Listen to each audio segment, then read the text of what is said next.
ও কে মা, এটা কে? এটা কে? শোনে মা, তোমার ওই পিপি তো? শোনে মা। নতুন বোতল পেয়ে খুব মজা। এটা তোমার নতুন বোতল? বসতে শিখে গেছে এখন। এখন ঠিকভাবে বুঝতে শিখে গেছে। হ্যাঁ। এখন আর প্রবলেম নেই। না, দেখো খুলে ফেললো। কেউ নেবে নিজে নিজে। এটার মধ্যে জল আছে। এত চিন্তা নেই, খাক যেরকম পাচ্ছে খাক। আবার দেখছে কি বেরোলো ওটা। খাও মা, খেয়ে নাও। আমার বাদে সব খাওয়া। এটা ওটা গ্লাস, ছোট্ট গ্লাস ওর। ওটা খেলো না, এটা খাচ্ছে।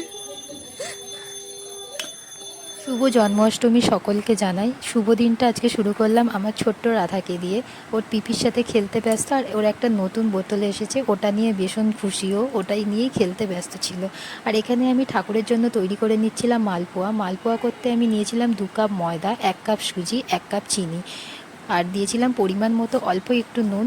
দিয়ে ভালো করে আমি জল দিয়ে একটু মিশ্রণটা মেখে নেওয়ার পর এখানে আমি 1.5 বাটি দুধ দিয়ে একটা ব্যাটার রেডি করে নিয়েছিলাম। আর এখানে ঠাকুরের কড়াইতে আমি দিয়ে নিয়েছিলাম ঘি। আমি পুরোটাই ঘিতে ভাজবো, তোমরা চাইলে রিফাইন তেলেও করতে পারো। ব্যাটারটা দেখো খুব বেশি মোটা বা পাতলা করিনি, একটা এরকম থিকনেস এটা রেখেছিলাম।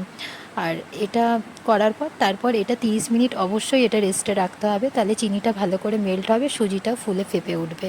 তারপর একটা হাতা করে দিয়ে দিয়ে এরকম একটু তেল দিয়ে এপাশ ওপাশ করে দিলেই এটা ফুলে উঠবে। এরকম বানিয়েছিলাম, দেখো ভীষণই সফট হয়েছিল আর খেতে ভীষণ টেস্টি ছিল। তোমরা এর সাথে মৌরি অ্যাড করতে পারো, আমার যেহেতু ওগুলো ভালো লাগে না, এলাচ গুঁড়ো মৌরি আমি আর দিইনি, ওই জন্য স্কিপ করে গেছি। তোমরা চাইলে অ্যাড করতেই পারো। আর এখানে মা নিয়ে এসেছিলো নারকেল নাড়ু আর মাখন, সেইভাবেই আমি ঠাকুরকে ভোগ দিয়ে দিলাম রেডি করে। আর মা আগে থেকেই পুজো করে নিয়েছিল। আগের বারে আমি খুব সুন্দর করে ঠাকুরকে অনেক কিছু করে দিয়েছিলাম, লুচি, আলুর দম, মালপোয়া, পায়েস, কিন্তু এবারে আর অত কিছু পেরে উঠলাম না, তখন আমার সোনামা আমার পেটে। কিন্তু এই বছর আমি যেহেতু অফিস যাওয়ার ছিল, তাই মালপোয়া ভোগ করেই ঠাকুরকে দিলাম। আর তারপর ঠাকুরের প্রসাদ আনার পর ওকে খেতে দিলাম। ওর ভীষণ ভালো লেগেছে, ও ভীষণ পছন্দ করে মালপোয়াটা, আর সত্যি বলতে আমারও খুব পছন্দের।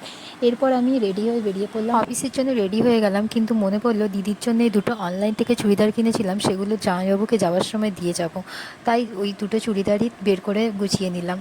ভেবেছিলাম তোমাদের সাথে এটা শেয়ার করব। দুটো সুন্দর সেট কিনেছিলাম, চুড়িদার সেট, এত সস্তায় পেয়েছিলাম মিশো থেকে, 2,000-এর মধ্যে। খুবই সুন্দর কোয়ালিটি এসছে আর খুবই ভালো দেখতে।